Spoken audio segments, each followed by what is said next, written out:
Good morning, everyone. Paul Ruppel here with Fox 29 News Now. Hope your Friday's off to a fantastic start. Let's take a live look out at the Benjamin Franklin Parkway, where it's a beautiful day out there. If you get a chance to get outside today, definitely take advantage. See someone's bicycling around the fountain there. Nice day for a lunch outside. Maybe get outside for some dinner tonight. A little al fresco dining. Here's a look at the current conditions. It's 77 outside right now. Dew point's 60 degrees, so not too humid. It's going to get a little more humid tomorrow and into Sunday. Winds out of the northeast at 3 miles per hour. I'll try to take you around the region, show you some shots from all over the area. Here's one from outside our studios in Old City. Looking, you can see in the foreground Market Street, the 400 and 300 blocks outside our studios. We're keeping an eye on live events as they're happening. At the moment, New York Senator Kirsten Gillibrand, she just walked out of the shot there, is speaking to the National Urban League. May circle back and show you some of that. There will be other candidates, I believe, speaking today as well.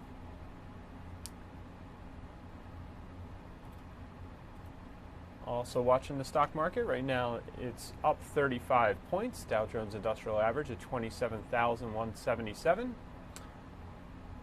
A little more than a tenth of a percentage point up there.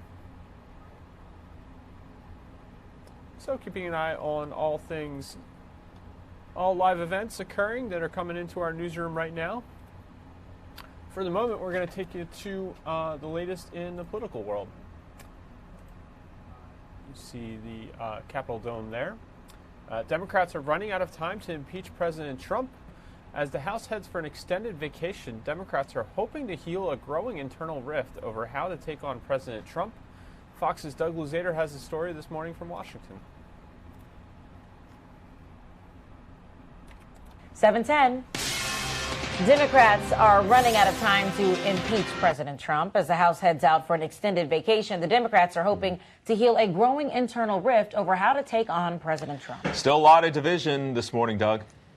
Yep. Yeah. I mean, Democrats are really split on this and some other issues as well. So there's going to be a big meeting today to try to bring the two sides together. They call it a summit under the dome, with a divided Democratic Party watching closely. In a highly anticipated meeting today, House Speaker Nancy Pelosi will sit down with Congresswoman Alexandria Ocasio-Cortez, who has been a persistent thorn in her side. They'll try to hash things out, but they represent two ends of a party that is struggling to find footing in the age of Trump, especially when it comes to impeachment. Republicans have been happy to sit back and watch it all play out. It's more of an internal fight. This is not a family fight. This is a war and a feud. The socialist Democrats inside that party are taking the party over. No president, not this one, certainly not the next one, is above the law. So that's why I came out for impeachment proceedings. A Massachusetts Democrat Lori Trahan joined the pro-impeachment movement yesterday after special counsel Robert Mueller testified on Wednesday about his findings in the Russia probe. But she wasn't exactly part of a new groundswell of support for removing the president. Democratic leaders are afraid of a public backlash that could accompany an impeachment, and supporters are running out of time. You just look at the calendar. They're about to go away for a month. They come back in September, and then that's practically a year from November, and impeachment would take months. The logic of it, just of the time and the schedule, is starting to disappear. But if they do go down that road, I mean, the backstop for the president ultimately would be the Republican-controlled Senate. Alex and Thomas. The debate continues, the back and forth continues, and the division continues. Certainly does. Doug, thanks. Have a good weekend. Thank you to Doug Luzader for that report. We also had Chris Wallace of Fox News Sunday on this morning to talk about the latest happenings in Washington, D.C. Here's his conversation with, I believe this is with Thomas. Yep, or Thomas Drayton from Good Day this morning.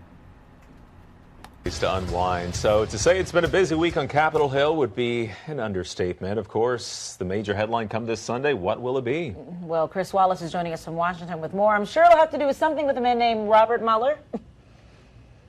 Yeah, it rhymes with that. Hi, guys.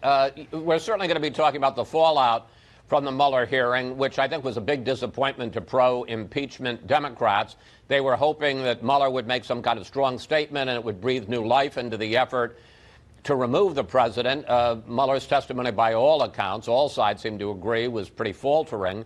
One critic said that instead of breathing new life into the effort, it sucked the life out of it. So with Congress, and particularly with them going on recess today for 6 weeks into early September, I think that unless there's some dramatic new piece of information that comes out that we don't know so far, that if Democrats want to get Donald Trump out of the White House, they're going to have to beat him at the polls in November of 2020.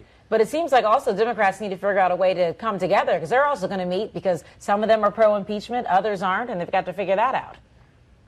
Yeah, I mean, there are always going to be differences, and the answer is Nancy Pelosi pretty much controls that as the speaker, and there aren't enough votes. I mean, there are about 95 Democrats. You would need a majority of the House, 218, to pass an impeachment resolution. And then, of course, it would go nowhere in the Senate when you actually try to remove the president, because the Republicans have a majority, and there isn't a single one who has said he is for impeachment in the Senate. Pelosi, it really is, I think her feeling is, we're getting so close to the election, let's make this a campaign issue. But what they don't want to do is have Republicans say that's all Democrats did in their time in office these 2 years was focus on trying to get Trump. Sure. So she wants to pass an agenda on education and health care and jobs and a variety of other issues to say, you know, you give us a president and give us a Democratic Senate and keep us in the House, and we can actually do some things to improve your lives. Try to fill in that division, but once again, as you mentioned, really didn't change the needle at all. The conversation will continue this Sunday. Chris Wallace, host of Fox News Sunday, right here, Fox 29, 9 o'clock. Always good to see you, Chris. Have a good weekend. Thank you, guys. All right, thanks, Chris. 8:42. Thank you to Chris Wallace for joining us to talk more about the latest happenings in Washington, D.C. Let's get you a little bit of business news at the moment. Southwest Airlines is actually, let me hold 1 second. I see an event that's popping up and want to get a little more information about this.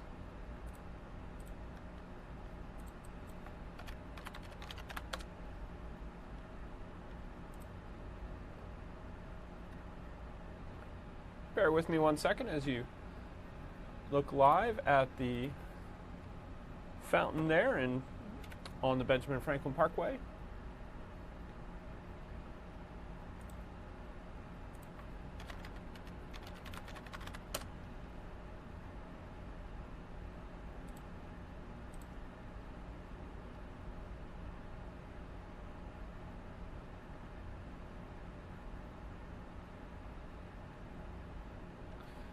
I believe this is a news conference about a gentleman who fell into a volcano during his Caribbean honeymoon.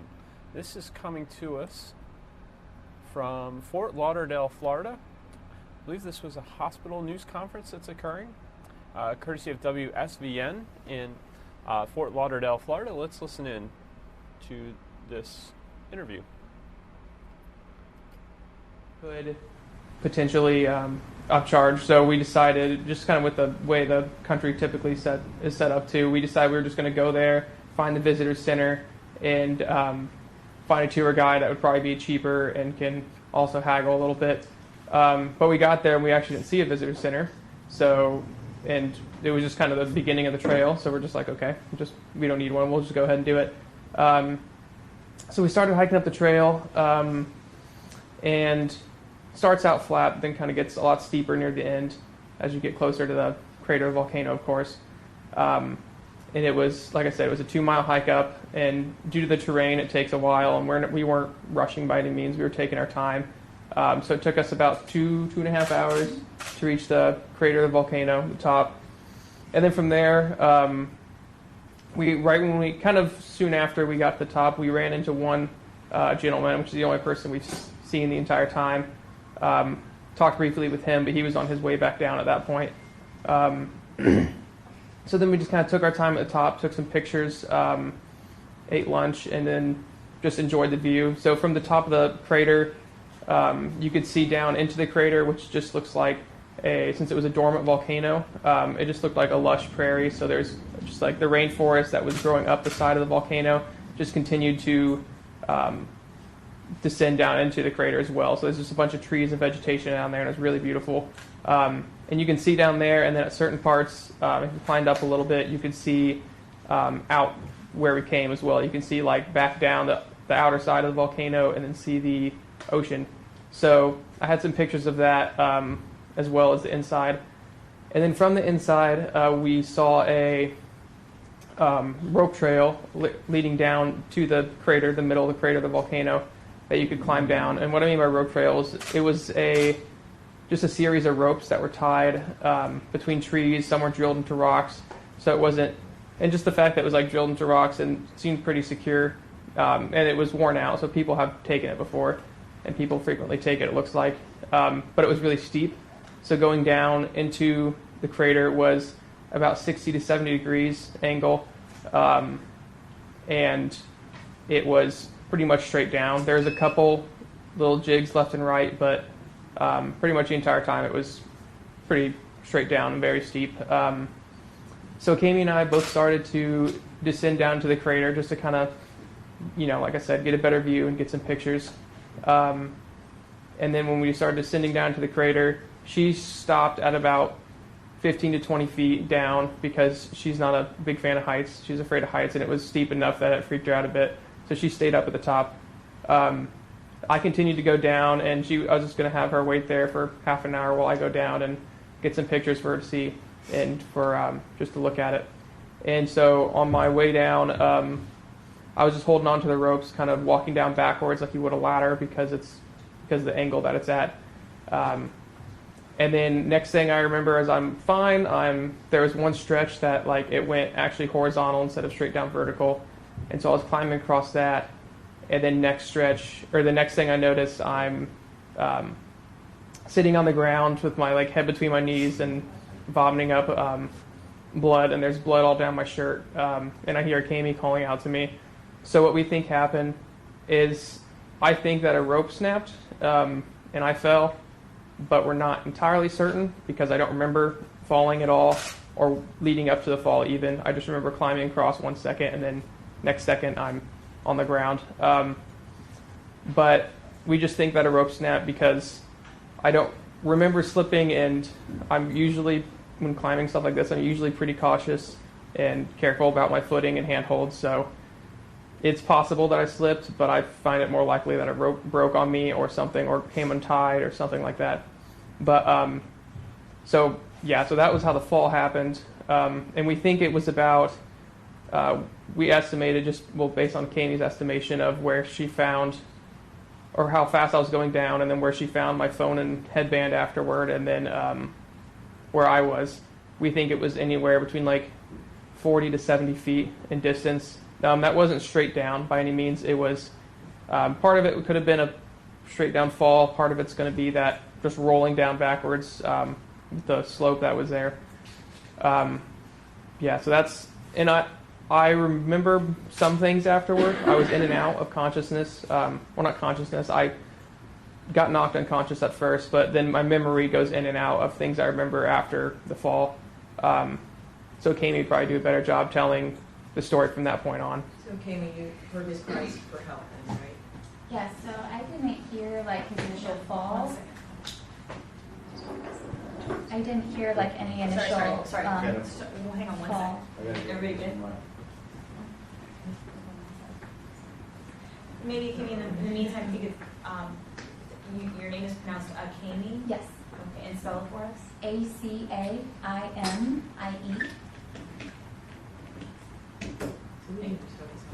Thank you. We'll try to focus on you, then we'll go back. Okay. So we don't have to do the back and forth. So once he decided to go down by himself, it was probably just a couple minutes later that I heard what sounded like a branch snapping. It could have been on the rope that he was holding. Again, we'll never know because he wasn't conscious for it or doesn't remember it, and I was not present. But I heard that sound, and the rest of our entire hike had been pretty quiet. It's very peaceful out there. There were no other people. There was just some bird noises, so that was kind of an out of the blue thing. And then it sounded right after that snap, I heard what sounded like a big rock rolling down. But Clay, I heard nothing from Clay, and he hadn't gone that far, so in my head I was well, if something went wrong, he would have screamed and I would have heard him. And I mean, there wasn't really any like, at any point in time, there was no like real indication like something was wrong, but I just started getting like this feeling, this really bad feeling that something really bad had happened. So I started to like call down the hill, or down the mountain, I should say, and I asked, hey, Clay, are you okay? Is everything all right? And I didn't hear a response first, and then I just listened really, really closely, and I heard what sounded like Clay saying help, just really, really faintly. And at that point in time, I just started freaking out. I started praying right away because, I had no idea what was going on. So I started climbing really rapidly down the mountain. I wasn't scared of heights anymore. That was gone. I was holding onto the rope, just basically rock climbing down the side of the mountain, and about probably another 20 feet further, I found his bandana that he had been wearing and his cell phone, just kind of like along the side of the trail. I grabbed both of them really quickly, and then I really started screaming really, really loudly, just trying to make sure that he was still responding. And I kept hearing him. He wasn't really like responding to my questions or anything as I screamed down to him. He was just saying help. And like the way he was saying it, it sounded like he was having a hard time breathing. So I was really freaking out, and like something's really, really bad. He's not even making his way up. And then finally I came within eyesight of him. He was facing away, so facing down, with his knees up, kind of like holding his head in his hands. And I saw on the back of his head, he had like a large red lump behind his right ear and it was bleeding, and lots of scratches on his back. And I called on to him and I said, hey, I need you to prepare me for what I'm about to see, because I knew I would probably freak out. I said, do you have any bones coming through your body? What's wrong? And he just kept saying, I don't know, and like gasping for air. And when I got closer to him, then I finally made it to him. I said, hey, it's gonna be okay. Just stay calm. Kind of more for me than for him. And I came around to look at him at the front, and he had blood pouring down his nose onto his shirt, and he was still like in the process of vomiting right next to him. But I was shocked to see that he didn't have any kind of broken bones. He was moving his arms and his legs, and he just kept holding his head. And I knew he had a concussion, because I knew that was what happened when you have a concussion. You vomit, and you don't know what's going on. But I didn't know like if he had any internal injuries, and I was completely freaked out because I knew we were entirely alone on the volcano, which is crazy to me since it's such a tourist destination. But I just looked at him and I said, I asked him what his name was. He knew his name, he knew my name, but he didn't know where we were. He didn't know we were on St. Kitts. He didn't know we were on our honeymoon. Like he had no idea what was going on. So I just looked at him and I said, we're gonna have to climb. You're gonna have to help me climb out of here, because he's like, he asked me, he's like, I can't get any help. I can't get 911. And I tried to call 911, and there was zero network. It was completely roaming. So I knew that we were gonna have to climb out of the volcano. As ridiculous as that sounds. And I just said, we're gonna have to trust God, and we're gonna have to try really hard to stay awake. And I know you don't want to climb, but we have to do this, and you have to listen to me. You have to do what I'm gonna say. And I'm just shocked that like I was able to hold it together, because I'm a really queasy person around like vomiting or sick people. But I spent a lot of time in the hospital, so I think I'm maybe like overcoming that problem in the last week here. So he obviously just wanted to lay down and rest because he had a severe head injury. But we started to climb out. I had like his phone on me, and so you were helping. You were helping your tiny girl. Yeah. And you were helping your husband. Mm-hmm. You were pulling him up to climb out. Yeah. So he could still like move. He was incredibly lethargic, and he had no sense of balance. So he was kind of just like an intoxicated person, basically, is like the best way to describe it, to relate to. So I had him just basically, I said, you need to hold on to the rope, which at that point in time I didn't know that it had broken, if that was the case. So maybe not the best advice, but it didn't break again on our way back up. So I had him holding on to the rope, and I just basically was telling him where exactly to put his feet, and I pushed like from his butt to get us back out of the crater that he'd fallen into. I grabbed the backpack when we got to that point where I'd left it, as far down as I climbed, and then we climbed all the way up to the top. That process probably took like 30 minutes. And the whole time I'm just like encouraging him and coaching him and saying, trying to ask him questions, and the whole time the only question he has for me is, where are we? What's going on? And so that really freaked me out, because like he doesn't even know what's going on. And then I just said, we have a long way back down the mountain. We're gonna have to keep climbing. You're gonna have to do what I say. You're gonna have to lean on me. But we gotta keep going. So we just started descending down the mountain, and parts of the descent down on the path actually take you back up. So we did have more climbing that we had to do on some switchbacks and things like that. And then some really steep sections where I just had to get beneath him and like let him slide down to me, because it's so incredibly steep and slick at those points. And the entire way, Clay kept having to stop. And initially, when I found him, he wasn't vomiting. He didn't vomit blood. It was just normal vomit. And then I think it's just more blood drained from his sinuses down into his stomach, and his concussion causing him still to be vomiting. He just started vomiting blood, and then it was more and more. Like every 10 minutes, we had to stop while we were making the descent back down. And whenever he'd stop, he wouldn't want to keep going because he just wants to lay down because he's so injured. But we kept going down the mountain, and about 1 mile down, so we're almost at the halfway point, but I didn't know that because I didn't pull out the trail app. Like, it didn't really matter to me because I knew we just had to keep moving. I finally was able to get 911. We finally got some kind of a signal. I got 911 on the phone. They dispatched an ambulance, told them where we were, and they asked if they needed anybody to climb up to get us. And at that point in time, I said, we're still coming down, so I don't think so. But we need them to get here as soon as possible. And I was hoping I was telling the right trail because they asked me what trail, and I thought there was only one, so that made me panic too. But we continued climbing down the mountain. Clay continued to become more clammy and like sweat less and like get cold to the touch, so that really concerned me too. And the whole time I was just screaming for help on and off, which is terrifying. Like, it feels like, looking back now, if I was watching it, it'd be like I'm watching some like really terrible like disaster movie. So it's like, man, where are the cameras? I hope this is not real life. But just screaming for help, trying to get signal for the first part of the descent down, and then just coaching Clay through every step he needs to make and telling him how great he's doing and how proud I am of him, because I was just like so happy that he was conscious, at least like able to move, even if he didn't know what was going on, and that he was able to still lean upon me and still make his descent down, because if he hadn't, like, I'm not strong enough to physically carry a 165-pound man through that rugged terrain that far. So I'm just like so grateful that he was able to make it down, and that his injuries that he sustained were not worse than what they were, and that they did not render him immobile. But the whole thing, I think, was just by God's grace that we were able to make it all the way down, or able to make it to safety, that I was able to get an ambulance there, because had I tried to put him in my car and drive to the hospital, I probably would have killed us both in a car accident. So it was just incredible how everything panned out, and how God was so good to us and protected us when we were literally completely alone. And we're just so thankful to everyone back home. All the support that we received has been so overwhelming. And we are so thankful to friends and family and strangers who have contributed money towards us to help us transport, back to the United States. The medical staff at the hospital in St. Kitts, all so kind, letting me use their phones to call my family when we got to the emergency room and I was freaking out, hugging me, because I'm like completely like hyperventilating, I can't move my hands.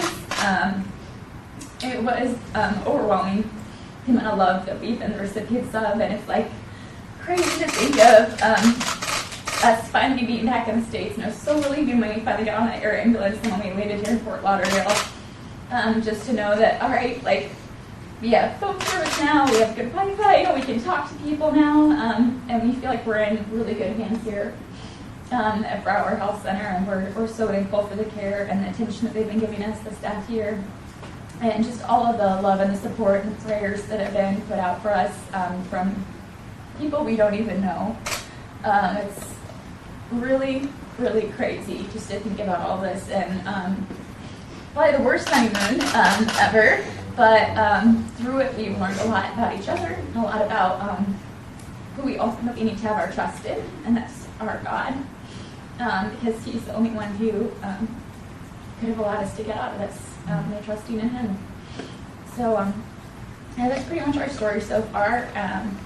But we're hoping to get back to Indiana soon and get Clay healed all the way and get back to our normal lives, which hopefully we'll be able to be normal from here on out. But again, we're so thankful for everyone who has been such a support to us so far, and yeah, we hope in the future to be able to give back to other people in the way that we've been the recipients of so much kindness so far. You never imagined your honeymoon would end this way, No, not quite. Clay, can you talk about? Hang on 1 second. Let me go ahead and.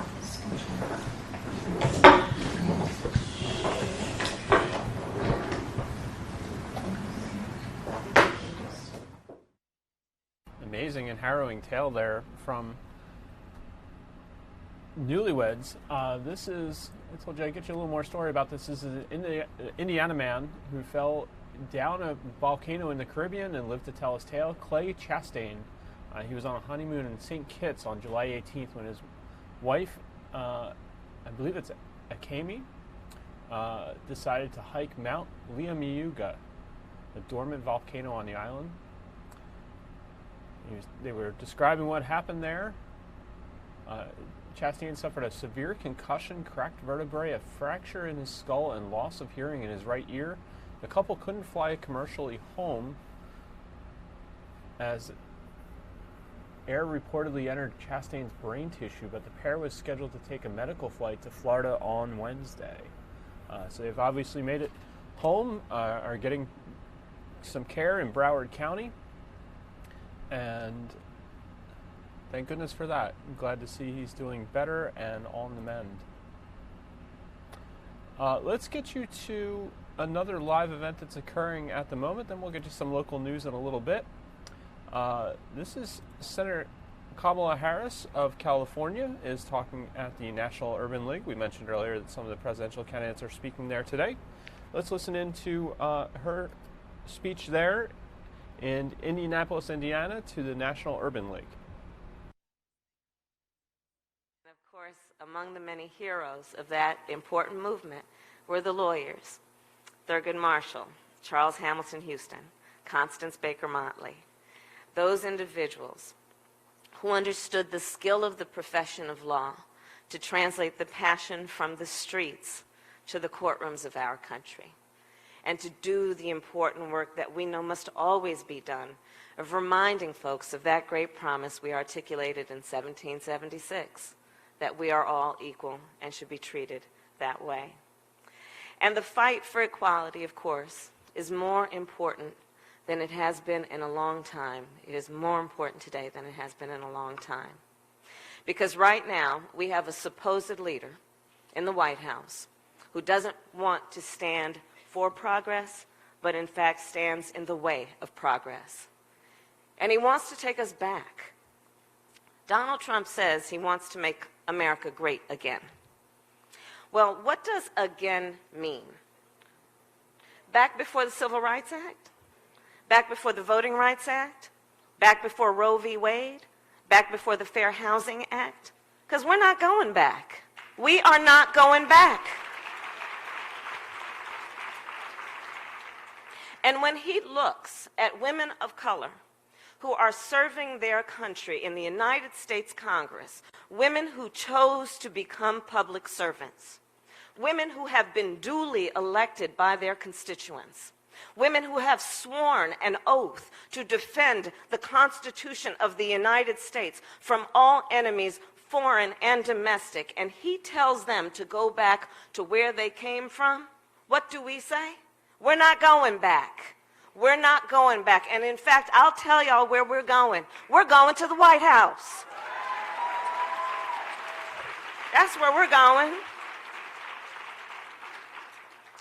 And when we get to the White House Urban League, we will turn the page and we will together write the next chapter in the history of our country.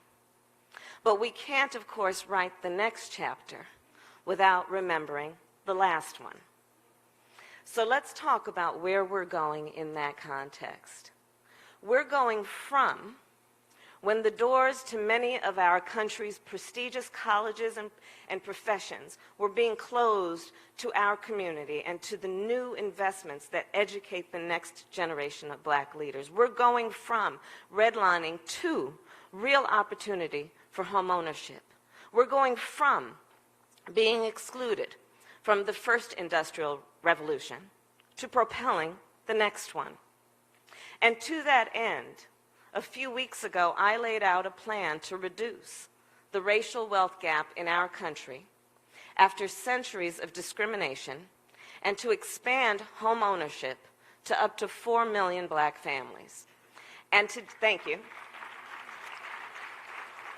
And today, here at the National Urban League Conference, I'm unveiling for the first time 2 more initiatives to close the wealth gap and build opportunity for everyone in America. As a proud graduate of Howard University, you know, I know that HBCUs graduate nearly 1 in 4 students with science and engineering degrees. Tuskegee graduated Lonnie Johnson, who invented the Super Soaker and water gun and worked on the stealth bomber and program and later joined NASA. Florida A&M graduated LaSalle Lafall, the first black president of the American Cancer Society, who later taught, of course, at Howard. West Virginia State University graduated Katherine Johnson, who literally put the first men into space. HBCUs have always been part of training our future. And now, in the midst of a technical and technological and digital revolution, we must ensure that everyone participates in the wealth that it creates. So I'm pleased to announce today that as president, I will make a $60 billion investment in STEM education at HBCUs and other minority-serving institutions.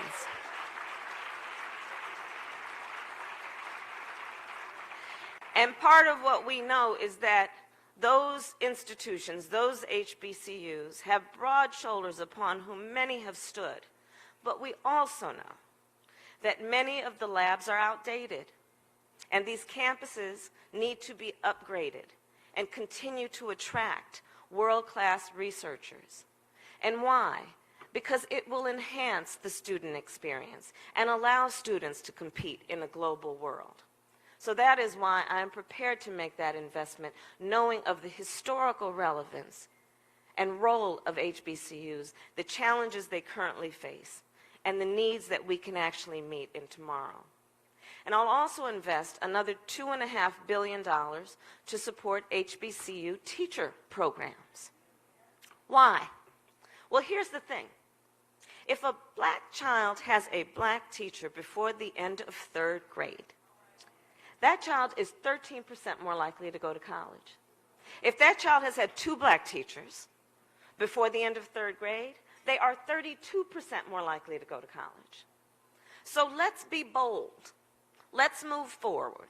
And I'm pleased to also announce today that as president, I will invest in black entrepreneurs and business owners by creating and increasing access to capital and credit. I'll put $12 billion into federal grants for black entrepreneurs and expand access to capital through federal contracting programs.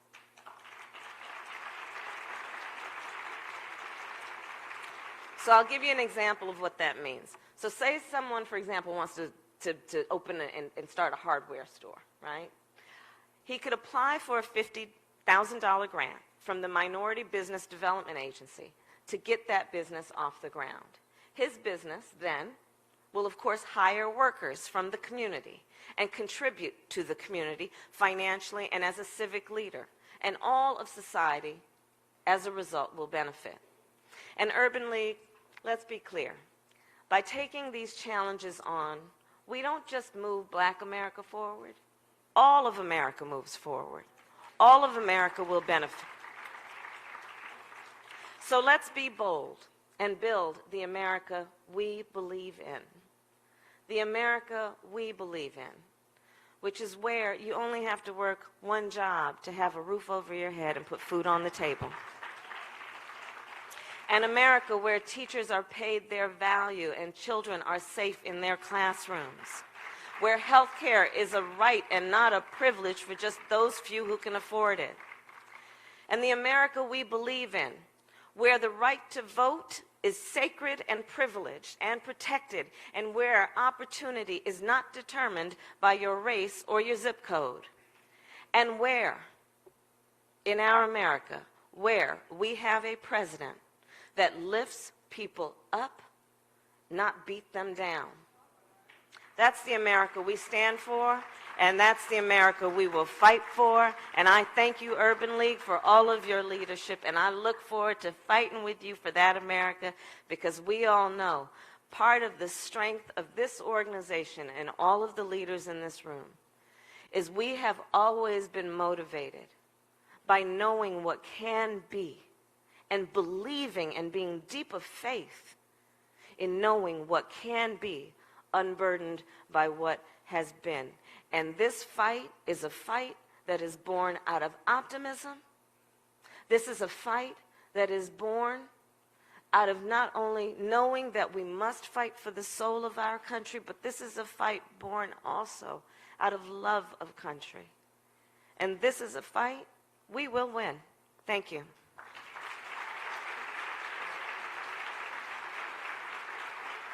Ladies and gentlemen, Senator Kamala Harris. I want to get this question out here right away. I don't necessarily agree, but some critics charge that because of your career as a prosecutor, you can't be an effective advocate for criminal justice reform or police justice reform. How do you answer them? I'm really glad you brought that up, Mark.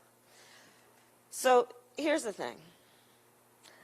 As I have shared with the Urban League this morning, and as many people know, I grew up a child of the civil rights movement. I grew up not having to read in a textbook or have someone teach me about how the criminal justice system is and has been informed in many ways by bias. I lived it. There is not a black man I know, be he a relative, a friend, or a colleague, who has not been the subject of some discrimination or profiling. I am acutely aware of what is wrong with the system, and I made, therefore, a very conscious decision to become a prosecutor. And what I said to my family, because they looked at me when I graduated college, and they said, well, Kamala, what are you going to do in your fight for justice? And I said, well, I decided I'm going to be a prosecutor. Well, as you can imagine, many of them thought it was a curious decision. And with some, I had to defend the decision, Mark, like one would a thesis. And what I said then is what I maintain today. Why do we only have to be on the outside, on bended knee or trying to break down the door? Shouldn't we also have a role on the inside, where the decisions are being made in a way we can influence the change that must occur?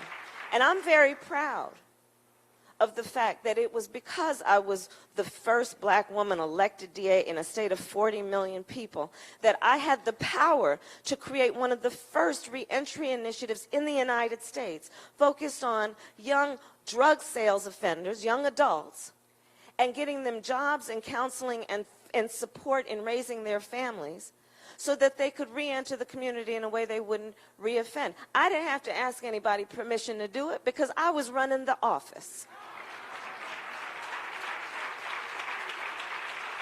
And you can imagine, back then, people were saying to me, I was elected back in 2003. People were saying to me then, why are you giving people jobs who committed a crime? I want a job. People would say to me, you're supposed to be locking people up. Why are you letting people out? I wrote a book back in 2008 called Smart on Crime, and I said, look, for too long on criminal justice policy, we have been offered a false choice which suggests you're either soft on crime or tough on crime, instead of asking, are we smart on crime? Instead of understanding one of the most effective ways to deal with any issue is prevention first. And that means putting resources in education, putting resources in economic resources in a community, giving people jobs. And that's the work I did, and I'm very proud of that work. And I will also say this, Mark. Anybody who also wants to suggest that we also don't want to know that there will be serious consequence when a child is molested or a woman is raped or somebody is killed, they're wrong. And I'm not going to accept that false choice either. I'm not going to accept that false choice. So I'm proud of the work I've done, and I will tell you, as President of the United States, having this background and with a commitment to do things like, one, end what we know has been a system of mass incarceration. I am a proponent of not only decriminalizing but legalizing marijuana, and I will tell you part of what I am prepared to do, and my plan is that we will also, for all those young men, mostly of color, who got arrested and are now felons for life for selling that weed on the corner, and this is now one of the greatest cash industries in America, giving them a place where they can be first in line to get those jobs and take advantage of the wealth that this new industry is creating. As the President of the United States, having a background, having led the second largest Department of Justice in the United States, when I led the California Department of Justice, I am prepared to put in place a robust policy around the Civil Rights Division, which includes doing what this president has not done, which is investigating patterns and practice of discrimination in police departments, and putting and remaining intact consent decrees where courts have found discrimination and they're supposed to be reformed. This administration has shut those down pretty much. And we need a president of the United States who is committed to understanding that the criminal justice system of America must be reformed, and we can do that. But there needs to be leadership at the top who understands how it works and is committed, and I have a lifelong commitment to that. Well, I want to thank you for that answer, but I also want to say for the record, because I feel strongly about this, there was once a time when there was 0 black prosecutors in any major American city in America. 0 That's right. prosecutors. That's right. When you were elected in 2003, you were one of, if not the first, black prosecutor to take over an office. And many of us have worked long and hard to ensure that, as you say, we have an opportunity to bring about change from the inside. That's right. So if we can be mayors, if we can be judges, That's if right. we can be state legislators or state senators, why can't we be district attorneys? Why can't we work for change on the inside? So I think that your work has been foundational for people like the late, great Ken Thompson in Brooklyn. That's right. That's right. Kim Fox in Chicago. That's exactly right. The gentleman who's now Paul DA Howard in Atlanta. Philadelphia, That's and right. many, many other cities. And That's I think we need to understand that the Urban League has always been about bringing about change both externally and internally. If we're going to change institutions, we can't just stand on the outside and throw rocks and think that's going to change something.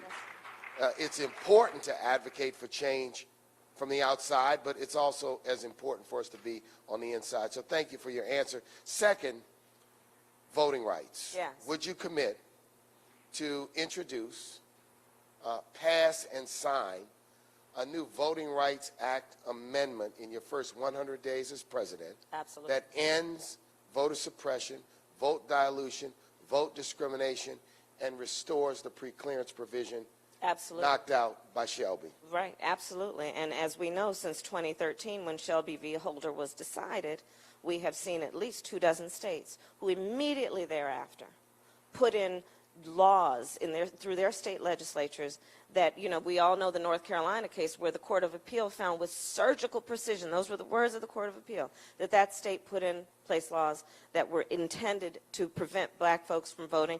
We've seen it happen around Native Americans, Latinos, students, and so yes. But I'd like to add to that, Mark.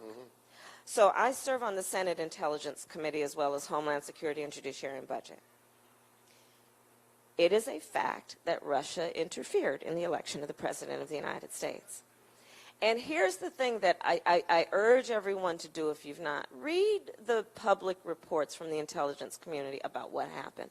Because here's the thing. Russia, being a longtime adversary, wanted to attack and make us weaker. And they decided that, well, one of the greatest strengths of the United States is that they have standing on the globe because they, for whatever flaws or imperfections there may be, we are a real democracy. So one of the strongest pillars of a democracy is free and open elections. So they decided, let's go for that. So then they started figuring out, well, how can we get those people, the Americans, going at each other, losing confidence in the system? So they tested a bunch of things. They tested a bunch of things to see what would attract heat, what would get those folks going at each other. You know the number one thing that attracted heat? Race. And so, through a misinformation campaign, they played off of and exposed America's Achilles heel. And you know the irony of it? Those people who I gave a whole speech about this, who want to say, oh, you know, that's identity politics. You know, whenever you talk about race, you talk about gender, you talk about sexual orientation, right? Civil rights issues. People want to say, oh, that's identity politics as a way of marginalizing the subject or shutting you up, right? Well, guess what?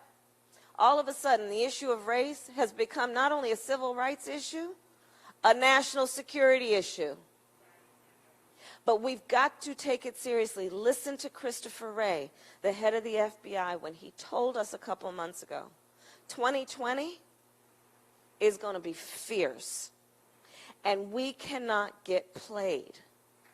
And so, I will also tell you, I've got a bill that's a bipartisan bill to upgrade America's elections infrastructure. Jay Johnson, when he was head of the Homeland Security, said elections he designated as part of the critical infrastructure of the United States. We know it's weak. The Intelligence Committee that I'm on just yesterday published a report about how all 50 states, right, were targeted in 2016.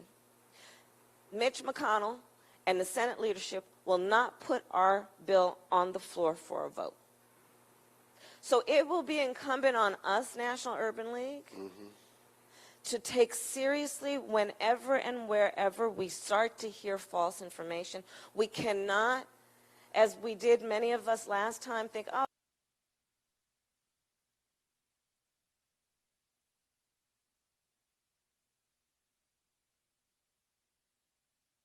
Looks like our feed has dropped of Senator Kamala Harris's speaking at the National Urban League. Sorry about that. Just went to black on us. One other event that we are watching, House Speaker Nancy Pelosi is expected to speak momentarily at a news conference in Washington, D.C. We'll try to get you out there for that. In the meantime, let's get you a look at your weather.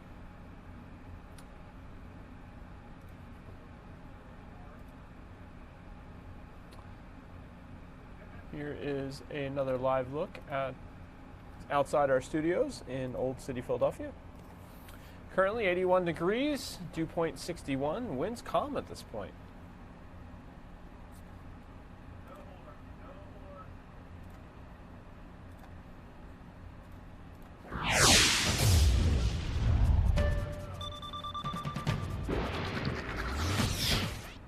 Here's a look at ultimate Doppler radar. Again, not much to see there. Quite clear. Your current temperatures, 81 in Philadelphia. 80s much of the to our east and south. 70s back into the suburbs to our north and west. Pretty consistent across the eastern seaboard. Some 80s close to the coast and 70s back inland further. 88 in Miami is the hot spot. Oh, no, Phoenix at 90 already today. They say it's a dry heat. I experienced it firsthand a couple weeks ago. It is, it's quite imposing even when it is. And when it's 110 with 25-mile-per-hour winds, it's interesting. 58 in San Francisco, 66 in Portland out west. 70s across much of the Heartland and Midwest. It's pretty consistent with the same temperature we had yesterday here in Philly, about 3 ticks up in Philly at the moment, but a little bit cooler up in Mount Pocono. Your wind speeds calm across much of the area. And so not many wind gusts, but again, coming out of the north, that might be what's helping to cool us down. Or keep us a little cooler than we have been of late. Visibility pretty strong because there's not much cloud cover at the moment. Here's a look at your U.S. Futurecast. Looks like a few sprinkles in central Pennsylvania as the day wears on, but mostly clear, mostly high pressure in control. Your 7-day forecast from the Fox 29 Weather Authority. We've got one more 10 in store for you today. Sunny and warm, 88 degrees. Saturday, more humid, 88 as well. We're calling that a 9 on our forecast by the numbers, probably taking it down a tick because of the humidity returning. Same for Sunday, 91. Sunny and hot. And sunny and hot again, Monday, 93. We could, if we get to the 90s again on Tuesday, be in the midst of heat wave number 4.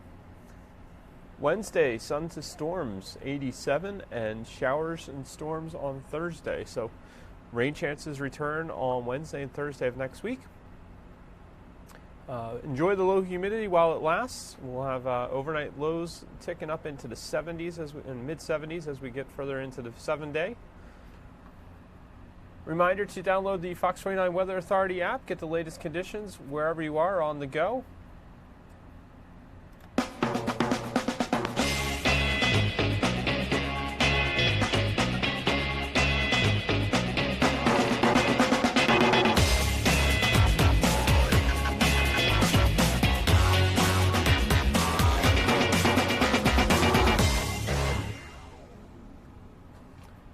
Again, a reminder that we'll get you out to House Speaker Nancy Pelosi's news conference as soon as that happens there in D.C. In the meantime, let's get you to wait a bit here to get you into some local news. So let's get that rolling for you.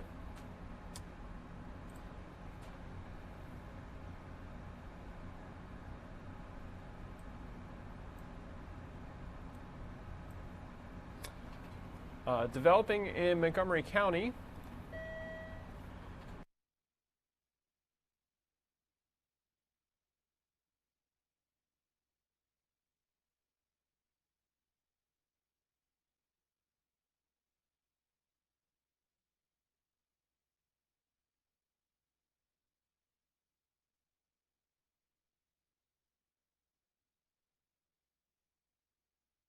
Not seeing the first story I was going to talk about, so we'll move on to something else for the moment. And that is the Eagles. Training camp is back, and today the players will hit the field for the second straight day. There are a lot of high expectations heading into this season. Steve Keeley was outside the NovaCare complex in South Philadelphia this morning with the latest. Yeah, back to summer camp for us big kids, right? Here in South Philadelphia. Great that the Eagles have their training camp close now instead of being up at Lehigh University. It makes everybody's job a lot easier. Last year, quarterback Carson Wentz saw just limited action in training camp. Remember, he was coming off that nagging injury. Not so this year. He is 100% healthy, and so 100% full steam in practice already, and already working talent can get you so far, but how well we gel as a football team, and that's my concern. That's my goal.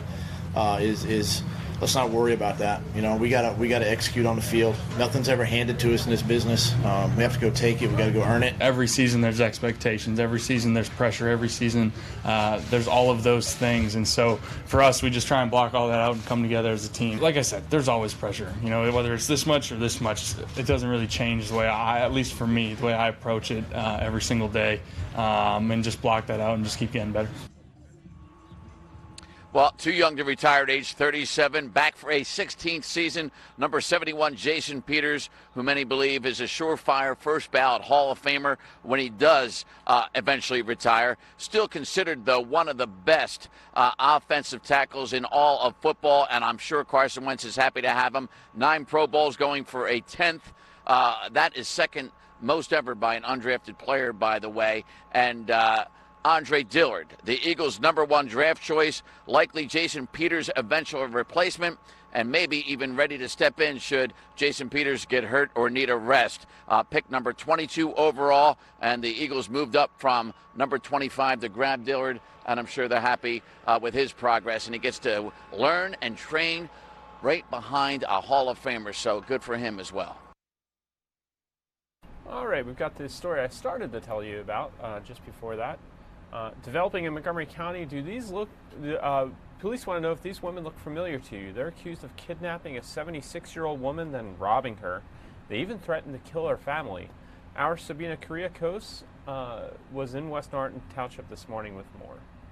Well, this was an extremely well-planned, well-organized alleged abduction, according to the police. They say that the alleged abductors knew intimate details about the victim here. Again, it happened at this Marshall's on Trooper Road here in West Norriton. The victim was inside shopping. She obviously felt very safe when these two suspects approached her and brandished a weapon. According to police, they told her to come with them or they would kill her family members. So let's go again to those surveillance photos that police have now released, hoping that somebody recognizes these two women. So here's the thing. Detectives say that when this happened, it was 2 Thursdays ago, July 11th, around 1 o'clock in the afternoon. They say that the alleged abductors knew details about the victim's family, including where her relatives lived, what kids those relatives had, and details about those children. They also knew where the victim's husband was at the time all of this was going on. They could even describe to her that they knew that he was in the couple's backyard working at their home. So the woman felt that she had no choice but to cooperate. Police say that the two female suspects drove the senior citizen to a Wells Fargo bank in Lower Providence, where she was forced to withdraw $1,500 worth of jewelry from her bank account. All the while, she had a gun pointed at her. Of course, we talked to shoppers in the area, many of them not aware that this had happened earlier this month. Of course, they're very, very upset. Here's what they told us. Right down the road, the 55-plus community. So a lot of the older residents come over here and shop by themselves. Very scary to me. Yeah. But please, hopefully they'll find who did it. Our people are desperate in these days. If they have a gun on you, it's a different story. And police say that the victim did what the suspects asked her to do, and she was not hurt. She is back home this morning. Obviously, if you recognize either of those two women, call West Norriton Police. Thank you to Sabina for that report.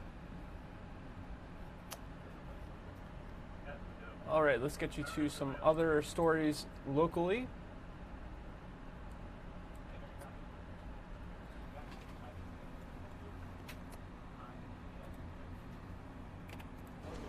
Developing this morning, a woman murdered. The victim was shot 4 times, killing her. This happened just before 8:30. Excuse me. This happened last night inside a home on the 2600 block of North 33rd Street. Police rushed the victim to the hospital, but she did not survive. She's in her 50s. This morning, there are reports that the shooter may have been her brother. We're working to confirm that information and get details about an arrest. No word on a motive at this time.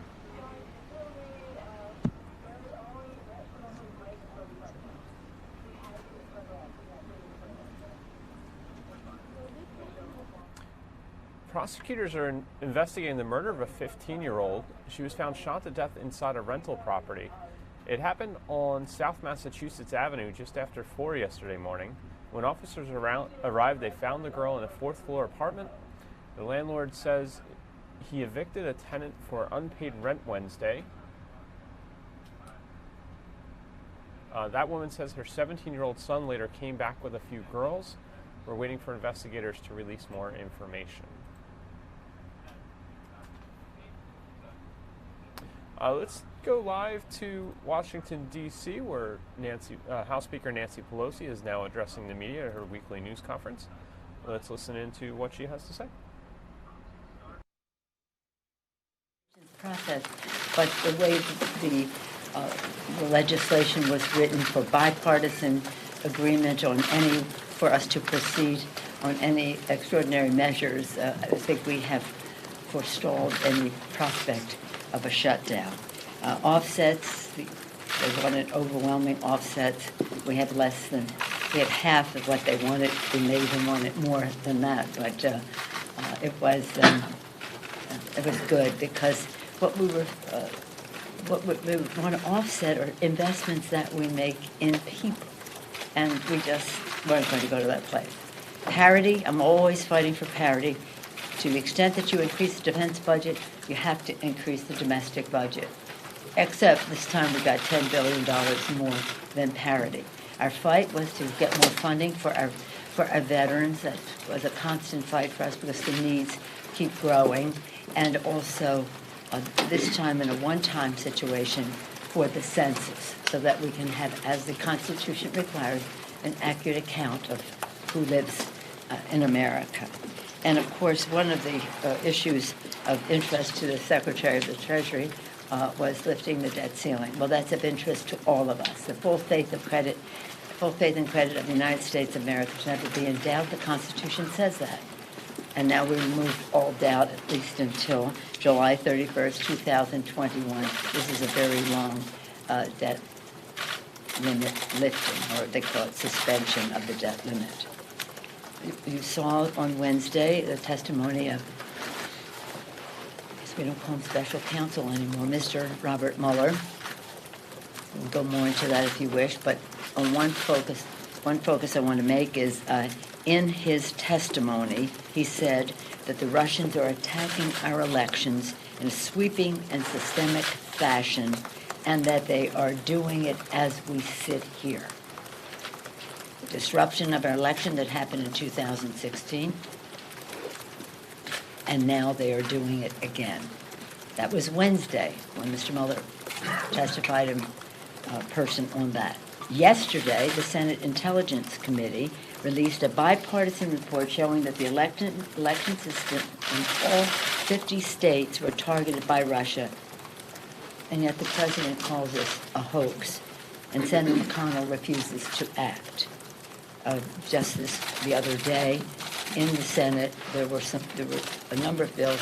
One of ours, the SAFE Act, that would Save Our Federal Elections Act, that the Republicans objected to bringing to the floor. This is about patriotism for our country. Our electoral system is the heart of the matter of our democracy, and yet the Republicans still continue to say no need to protect that. The path that we have is one that respects that the states manage our elections, but when it comes to federal elections, we want them to have the resources to do their job well. So we will continue to legislate on that score, legislate, investigate, and litigate on other issues that Mr. Mueller testified to as well. Yesterday, on steps of the Capitol, perhaps you were there, we celebrated the 200 days of progress that we built on progress are making for the American people, building on our promise to American people for the people in the election. Lower health care costs, by lowering the cost of prescription drugs. We sent the Senate 10 bills to lower health care costs and prescription drug prices, reverse the GOP's sabotage of the health care, and strengthen the pre-existing conditions of benefits. Lower health care costs, bigger paychecks by building the infrastructure of America in a green and modern way. We secured paycheck fairness by equal pay for equal work, which we passed in the House, raising the minimum wage to $15 an hour.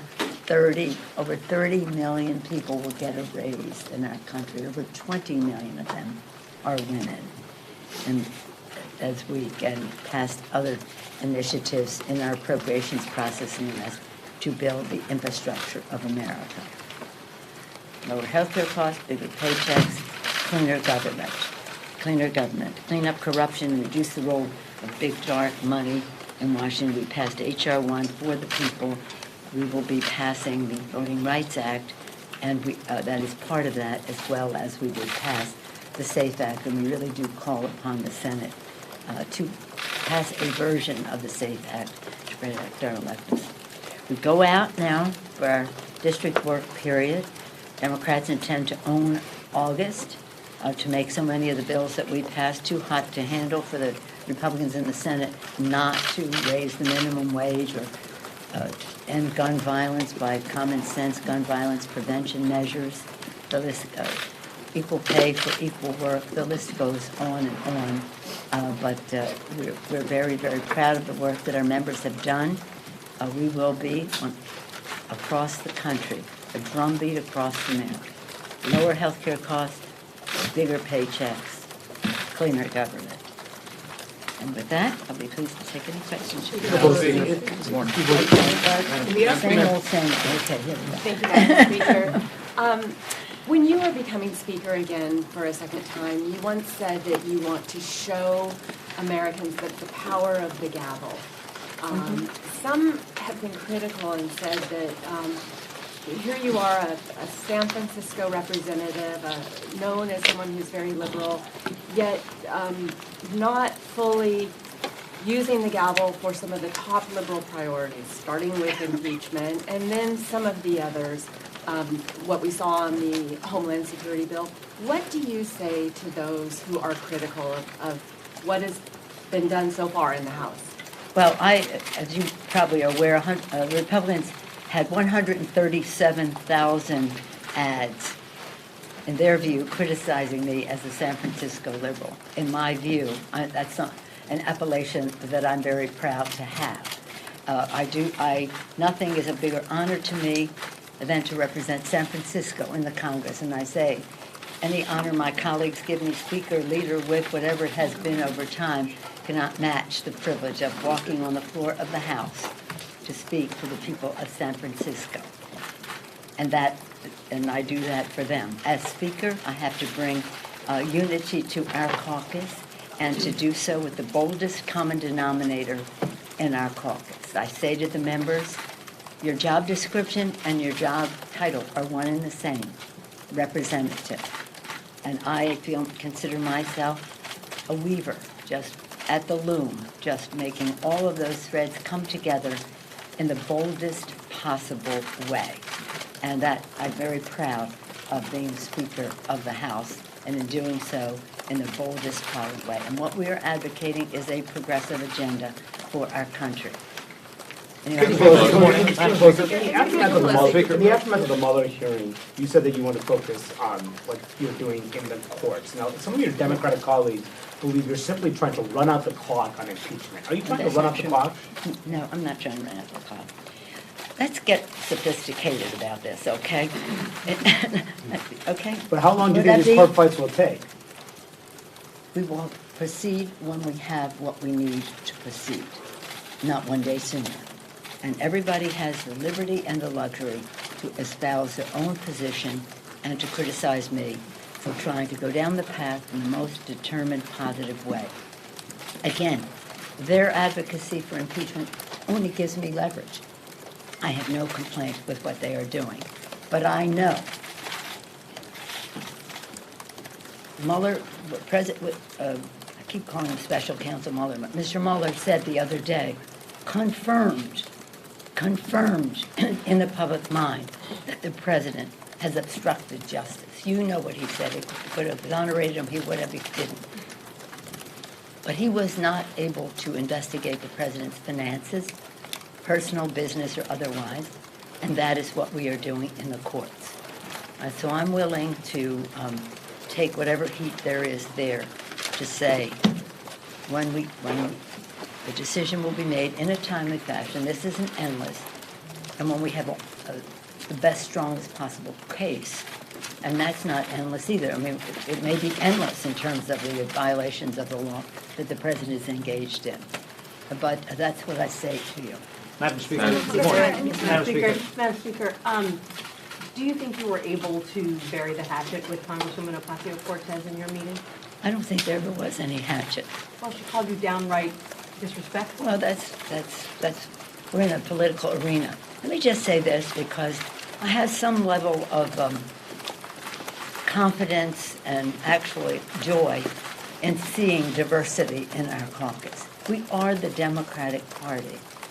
Ever since I came here, we have been engaged in differences of opinion in our caucus, and that is a good thing. We are not a lockstep, rubber stamp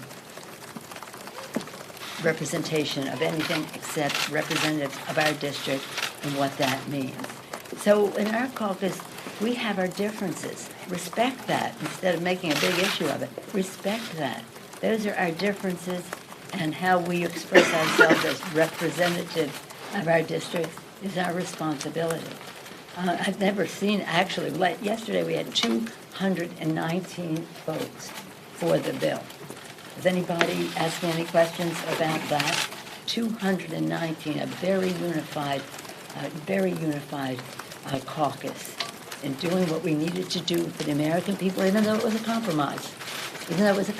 I certainly wanted more, but it was a compromise. When we win the White House, and we win the United States Senate, and we continue to win the House of Representatives, and we'll have more leverage in that conversation. But I don't think I would never even say that it was a hatchet, but I do think that we sat down today, we had a good meeting, and the Congresswoman is a very gracious member of Congress, so we've had a very positive conversation about our districts and how we represent them, our country, and how we need to meet the needs, the diversity of America, and the challenges we face in terms of issues and how immigration and people are respected. I again referenced Ronald Reagan as opposed to the current occupant of the White House. So I've always felt, again, it's like you're in a family. In a family, you have your differences, but you're still a family. Is that your family? Your family always agree on everything? Yeah, but sometimes we have meetings to clear the air. You do? You have meetings in your We family? have Oh, my goodness. Well, you may be a model. And we just had a meeting to clear the air. What are your differences, though, with Congresswoman? Well, I'm not going into that. I just said what I'm going to say. But that's you have a diverse caucus. Yeah, and we are have a there diverse caucus. Let me see. When I came to Congress, the fight was on how we deal with what was happening in Central America. Our then, who would become Speaker eventually, Jim Wright. No, he was Speaker when I got here, but he would then be the leader in the fight to stop the aid to the Contras. The Republicans went after him misery, but our caucus was divided on the subject. Shortly thereafter, it was NAFTA, a very big division in the caucus on NAFTA. Before your time, very big division on NAFTA. And then the war in Iraq, differences of opinion. As you know, I was, you may not know, a ranking member. I was Adam Schiff at the time, but he's chairman. I was only the top Democrat. We didn't have the majority. And I said that the intelligence did not support the threat. They said you're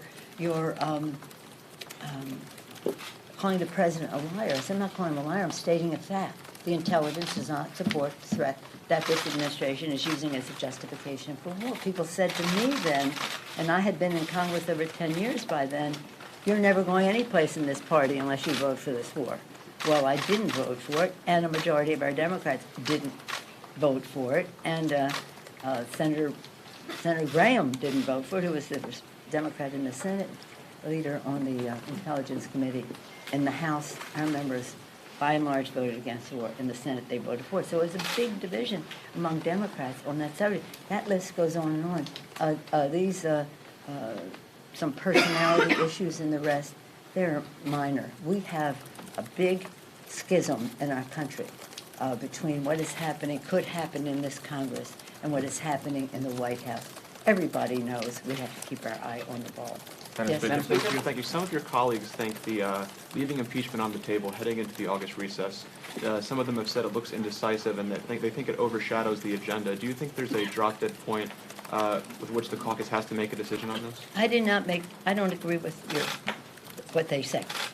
I think I've spoken to what I think we need to have on this subject before we go forward. But again, I respect where they are on it with the breadth of knowledge that they have on the subject, and I respect where I am on it with the breadth of knowledge that I have on the subject. So you don't think that... Madam Speaker? Yes. Speaker Pelosi, one more on Congresswoman AOC. Do you think she better understands the challenges of your job to unify the Democratic caucus after this meeting today? You'd have to ask her. Yes, sir. Thank you. Pretty significant GDP revisions out earlier today indicates that we did not hit 3% growth the way that many people had expected we would and perhaps thought And the that we did. president bragged that we would, yeah. So I would love a bit more of your response to that, and specifically, are there any underlying economic factors that most concern you? Is there anything there in the data that gives you pause?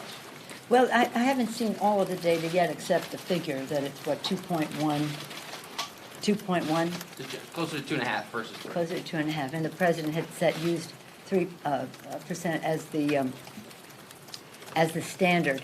I do think that our GDP will rise when we raise the minimum wage and people have more purchasing power, because these are people who will inject demand into the economy, and therefore our GDP will rise. I think it will, if we had comprehensive immigration reform, where everybody is brought into the system in the way that is most productive. Economists tell me, you want to grow the economy, have comprehensive immigration reform.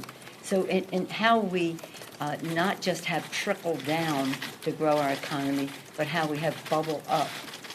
And that is a difference of opinion between our two parties. I think what you saw was that the tax scam that they put out there has not produced the growth that the president was boasting would happen, and that it hasn't produced the revenue. Hence, we've had to lift the debt ceiling earlier than maybe people had expected. So that didn't work. It didn't pay for itself, and it isn't growing the economy to the extent that the president said it would. And so I think we have to, instead of giving tax breaks to the top 1%, 83% of the benefits to the top 1%, we should have a more compassionate free market system which rewards work and brings many more people into the prosperity of our country. That consumer confidence, that spending, that injecting demand, I think will accelerate the growth of our GDP. Thank you all very much. Thank you.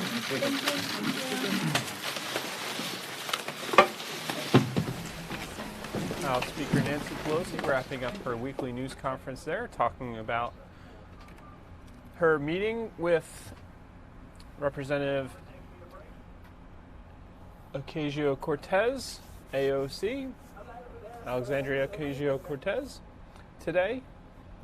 We, of course, brought you Doug Luzader's report earlier today about that meeting and some of the fractures in the Democratic Party, disagreements over how to proceed, especially over the question of whether or not to impeach, and other issues and procedural matters and priorities. Want to make sure we got we had a lot of speculation from both, the reporting as well as Chris Wallace's commentary, the host of Fox News Sunday, earlier in the stream. So wanted to get you some of the speaker's thoughts on all of that. Again, you're looking live at the Capitol Dome in Washington, D.C. We've got a few more local news reports to get you to.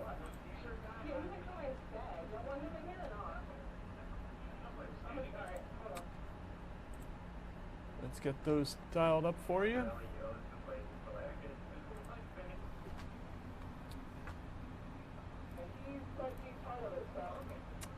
In Northampton County, Pennsylvania, a man accused of killing his wife is expected to be arraigned this morning after waiving extradition in Colorado. Edgar Himmel will be brought back to Pennsylvania to face homicide and motor theft charges in the murder of 66-year-old Penny Van Tassel Himmel. Prosecutors say the 80-year-old shot her inside their Palmer Township home earlier this month on Old Orchard Drive, then stole her car to get away. In Cape May County, New Jersey, the Townsend's Inlet Bridge is back open after almost a year. The bridge between Sea Isle City and Avalon reopened around 6 yesterday evening. The bridge had been closed for almost a year while major repairs were being made, and people are thrilled to be done with the detours. The closing stretched commute times anywhere from 20 to 45 minutes. It was a good half-hour ride to go down Route 9 and then come down, then come along the roadway that was under construction for all that time. To celebrate the reopening, you can cross the bridge for free without paying a toll until Monday. Good news in Queen Village. The water is fixed. There was a massive water main break on South Street in Philadelphia. City Blue Apparel was just one of the businesses impacted. Rushing water caused hundreds of thousands of dollars worth of damages. It will take a couple weeks for everything to be cleaned up. Expect some traffic delays in the area of South between 5th and 6th.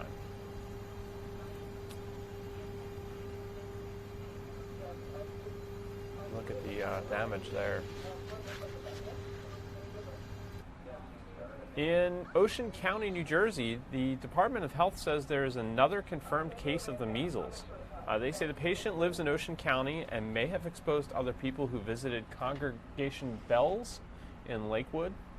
Officials say if you visited the synagogue on July 10th, 11th, or 12th between 7 a.m. and 10 a.m., you may have been exposed.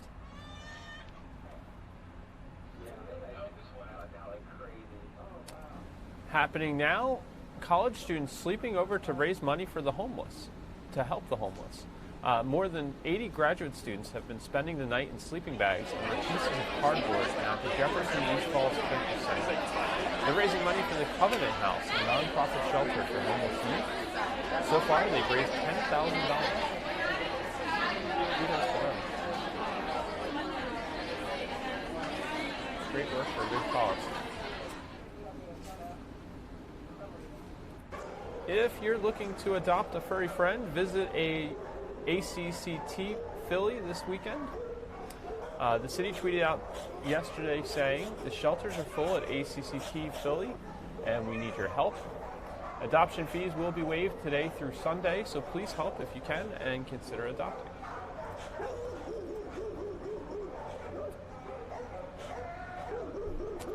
And Levittown United wins. They did it. Remember we told you about the Levittown United senior girls softball team heading to regionals in Worcester, Massachusetts last week? Well, the state champs were victorious. They won the final game 14-4. They lost the same game last year by 1 run. They're now headed to Delaware on Saturday for the Little League World Series.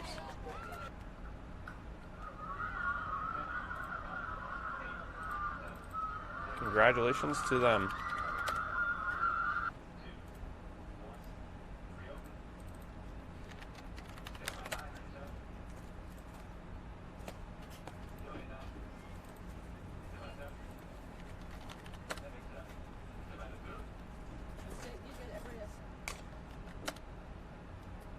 All right.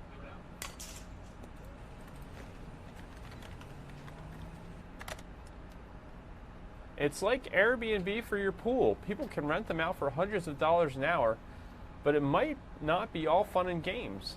What pool owners should know before signing up for the Swimply app. Here is a conversation about that from Good Day Philadelphia this morning. I was really interested in hearing more about this when I heard, when we talked a little bit about it in the 6 a.m. hour. And here is the in-depth conversation from 7:30 a.m. Do you have a pool and you want to make some money? Well, there's an app for that. It's called Swimply. You rent access to a pool at a private home and you charge per hour. So Attorney Joe Marone says there are legal issues you need to consider, though, before you click that button. And when we heard about this, Joe, we were thinking, wow, there's several questions that we had about how this works. What a great idea, though. It is a good idea in concept. So you have these apps out there that are basically facilitators or platforms to basically monetize either your house or in this case your pool. So in this case, Swimply, which is a great idea, gives you an opportunity to make your pool available to the public to make money. So then the big question is, liability. Right. What if someone comes in, we were interviewing some people about this, and I said, what if the unfortunate happens and someone drowns or gets hurt while they're swimming in the pool?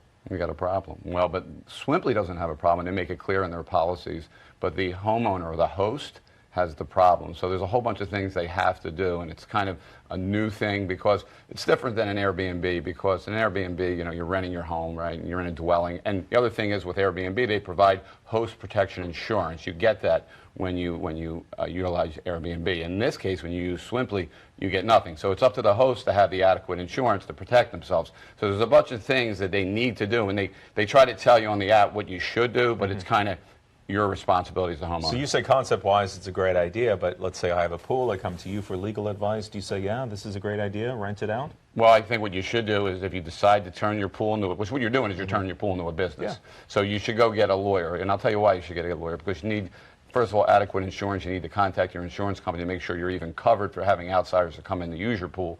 You may need a rider.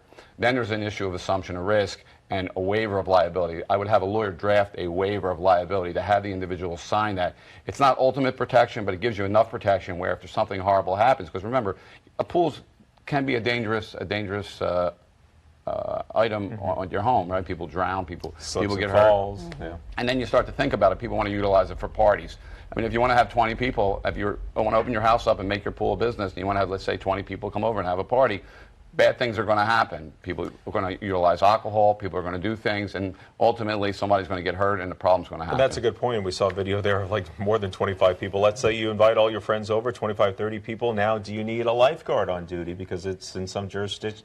It seems like there's going to be continuing issues that are going to happen and problems. And there's also local ordinances may prevent you from even having... I was just about to ask that. You said it's technically a business then. What if the area zoned is residential and for homes only? So you as the host have an obligation to go out and find out whether or not you're even allowed to do this. So that's why I think the first thing you should do is contact an attorney to make sure that you can even do this before you have all kinds of problems. But a lot of these are going for like $40 up to maybe $85 an hour.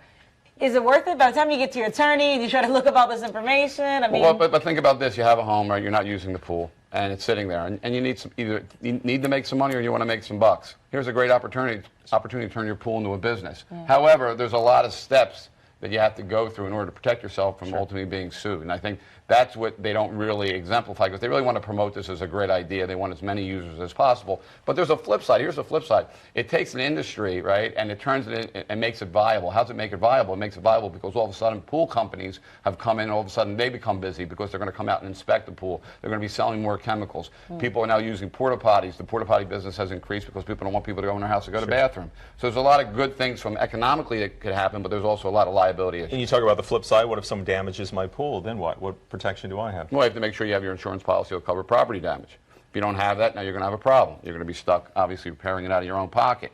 But the bigger problems are the serious injuries, whether it's somebody who's severely hurt, whether somebody jumps in the pool, ends up getting, breaks their neck, or somebody drowns. And then at that point, you got a serious problem. So that's the downside of it. The upside is it's a very opportunistic proposition. Well, we did reach out to the Swimply co-founder, Asher Weinberger, and he told us that waivers are signed and pools go through 24-point inspections, and he added that they are in the process of gathering data and building an insurance product, so it may come soon, but as of right now, like you mentioned, you got to take care of it all yourself. And they tell you, you're pretty much on your own, so it's like kind of wait and see. So, but it's an interesting idea, it's flourishing, and it sounds like it's something that's not going to go away. You can always just invite an attorney to go swimming with you. And then you got you can do that. I mean, yeah, Joe, you want to come to the pool? Yeah, I have to bring my paperwork in. My attorney's coming to swim with me. Always good to see you, Joe. Thank you so much. 737, 2E. Thank you very much to Attorney Joe Marone for joining us to talk a little bit about that, and talk through some of the legal considerations when you want somebody to come in and use your pool and maybe make a little money for that on the Swimply app. This morning, Dr. Mike also joined Good Day this morning to talk about the rise of cyclospora. It's an intestinal parasite that's infecting dozens of people across the country right now. It's not in our area yet, but it might be where you're vacationing this summer. Find out how you can prevent it. Here's Dr. Mike talking about that topic.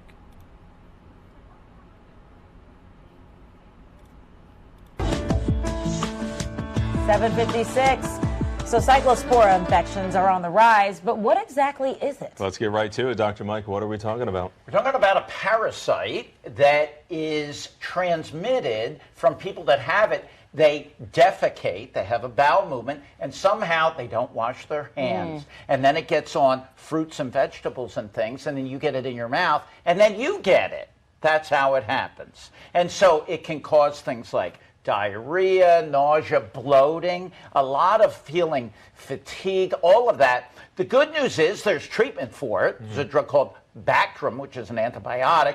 And many people, it kind of just goes away over time. I think I've seen 2 cases of it so far. There's been about 100 cases in several states. Are we talking about fruits and vegetables here? Right. Yeah, it usually is down in the tropical regions of the planet, but it can be if you eat fresh things like raspberries and things, and you don't wash them, you can get into trouble, Because we've noticed it in areas around us, like D.C., then also New York. Well, if you haven't noticed, I feel like I'm in Orlando most of the time. It's been really, really hot. Yeah, That's what's happening. We have people that don't wash their hands. So what do you folks do? Number one, if you get fresh fruits and vegetables, wash them very well. Secondly, wash your hands. Thirdly, if you feel sick and you're preparing food, get out of there. Get out of the kitchen. Because a lot of times we're cutting into it, and then that's when you're bringing the bacteria, the parasites deeper into the fruit. I want to talk about BPA because we often go out, parents are very concerned about this, the chemicals used in plastic, and now we're seeing BPA free. Right. But there's something else we have to look out for.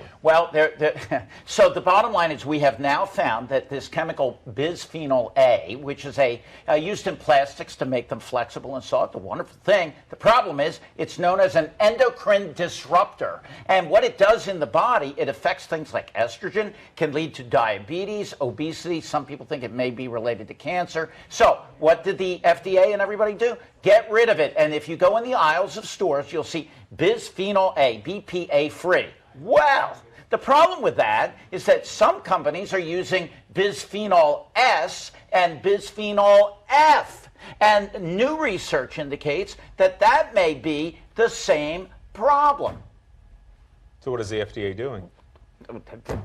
Right. You really want to know? I'm not sure. So this is what you need to do, folks. Number one, why don't you try to use glass? It'll not only prevent you won't have any bisphenol A, F, or S, but it also is better for the environment. Use less processed foods, more fresh fruits and vegetables. Make sure you don't get cyclospora. But the bottom line is there are ways to prevent this by avoiding the plastic if you can. Yeah, even some of the plastic containers you put your food in. So bottom line, kind of look for that B word when you're looking at, well, actually, they don't have a listing of what the chemical makeup is on products. It's a governmental thing. It has to come from the government. But what can we do as civilians, as people who consume? Just be savvy consumers. And know, number one, if you can use glass, like I said, use glass. Glass is a wonderful thing. And I think that we need to use more glass. All right. Well, glass it is. We'll raise the glass to you then. Thank you, Dr. Mike. It has been an honor to hang out with you guys this week. It's just phenomenal. Well, thank you. You look so good. He's like, you need to come visit us in the office. Yeah, you're overdue. Oh, you're overdue. He was pointing at you. No, you were just in. Yeah. Doesn't he look good, folks? He does look good. Look at him. You propped me up. Look at that glow. You filled me with life. Yes. I'm just so happy it's Friday. Yes. I know, right? So happy it's Friday. Thank you, Dr. Good Mike. to see you, Doc. All right, let's do it. Here we go. One more story to get to you this morning. New name, same game. The Tour de Shore is back as the Bend to the Shore. Thanks to a new route, thousands of riders expected for the annual bike ride. How you can help benefit families behind the badge. Here is that report from Good Day. Okay, thank you so much, Sue. Well, in the last 30 years, Families Behind the Badge Children's Foundation has raised more than $8 million to support the families of fallen first responders and other local children's charities. And what a great event it is. One of the largest fundraisers. It's a bike ride from Philadelphia to Atlantic City. The Tour de Shore, as it was called, is now known as the Bend to the Shore.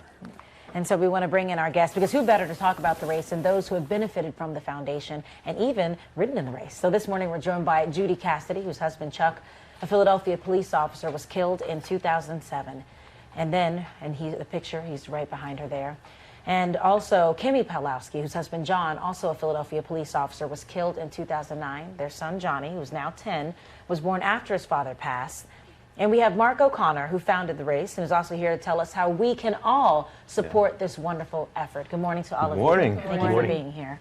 Well, Mark, I want to start first because so many people look forward to this. This is going to be the 32nd year, and we want to explain the name change because it was Tour de Shore, but this year it's the Bend to the Shore. Yeah, so our success caused us to move out of Center City. We were wreaking havoc with traffic, so it was a good problem to have. So we started to base the Ben Franklin Bridge this year. And we ride 65 miles to Atlantic City. We finish adjacent to the Showboat Hotel. Big party down Atlantic City after we finish the ride. So it literally be in the name, and also it better Yeah. reflects all the charities that you benefit. That's correct. We are here for the families of fallen first responders in the greater Philadelphia and South Jersey area. That's what we do, and the name reflects it better now. And we mentioned 32 years ago, you saw the need, not a lot of resources at that time. Really, everything's so different from the beginning. First year, maybe 20 riders, and we've grown so much and have been able to support this very, very important need. These folks go out every day, first responders, and risk their lives for us, and we don't think they get enough credit for that. So that's why we do this. And it really is such a great way to honor them. And it is a long ride. It is. So many people have Although stories, Judy so. says I can do it in an hour. She's done it for like 10 years. By car. I was like, is that a motorized? Tell me about the first time that you participated in the Thoughts Crossing. Well, the first and only time I participated was back in 2000. When was it, Kim? 2010, and then your two daughters rode along Yes, since? and they still do it. They do it every year. So I got 9 miles over the Ben Franklin Bridge, and I was very proud of that. And then I got in the car. So, yeah. And what was it like for your daughters? I understand they had emotional first time when they did the ride. Yeah, well, you know, they don't really practice. They ride their bike one day a year, and that's this day. Well, the most important day, I guess, to ride it. And the first year, it took them quite a while, and one of the officers wanted to get them in a car, and my one daughter said no. They had to finish. Kimmy, what is that moment with the journey like? All those miles, seeing all the people out there. Oh, it's amazing. I always say I do it every year to keep, in my heart, keep John's memory alive and keep our friends and families together. Something like 30 of my friends and families do it together. And it's just like a good, fun camaraderie thing for something that was so horrible in our lives. It's like a day we look forward to every year. We get shirts made and we hang out afterwards and that kind of thing. And is it also a way for you to connect with Johnny? Because Johnny does it too. Now that he does it with us, it is. It's something that I hope he'll always remember that we did together. And you got a new bike, didn't you, Johnny? Not too long ago. Are you going to use that new bike? Yeah. Yeah? You're looking forward to riding with a whole lot of people? Can you tell me about that process? I mean, when the services are over, the cameras are away, and you're faced with the road, what is that journey? It's a quiet, peaceful one that you have some time to reflect on, you know, the life that you have now, and be grateful for the stuff that you have, you know, the people in it. The first year I did it, I was 6 weeks after I had Johnny, a C-section, and I got on the bike, and I was like, I'm just going to get to the first rest stop and see how I do. And I got there, and there was just something inside me. I just couldn't stop. I got there, but I think it maybe took me like 6 hours that year. But it was something that made me feel like I was giving back for the sacrifice that John made for our family and for the city of Philadelphia. Yeah. And for the community. Yeah. It certainly is. And if there's one thing, Judy, what people know if they're watching it, they've been thinking about it because it has been 32 years, but they haven't done this yet. What would you want to tell them why it's important to participate in this event? Well, actually, you know, I said through the years we've done a lot of things that, you know, events that we go to, and they're not as happy and uplifting as this one. It's something that everybody enjoys and they love, and it's a lot of fun, and it's worth for them to ride. Not me. I'll be there to greet them. You'll be supporting. But I'm too old to do Not this. at all. Judy, thank you. Kimmy, thank you. Johnny, thank you. Good All the luck, best. Johnny. Mark, Thank thank you you for so 32 much. years, because we need to remember that it's such a dangerous job, and oftentimes, especially now, we don't get the respect to the officers they deserve. So appreciate it. Thank you. Thank you very much. We're going to Thank you again to all those guests who joined us for that segment. I want to thank you for joining us today on Fox 29 News Now. We're with you each weekday at 10 a.m. after Good Day Philadelphia. Try to get you out to some live events. Had multiple today. We brought you Senator Kamala Harris speaking to the National Urban League, House Speaker Nancy Pelosi's news conference in Washington, D.C. We had also the newlywed who fell into a volcano in a Caribbean islands, had some trouble getting back to the States, but is now receiving care in South Florida. So glad to see he's on the mend. Hope you have a fantastic rest of your Friday. Enjoy that weather outside, and have a great weekend. We'll see you back here on Monday.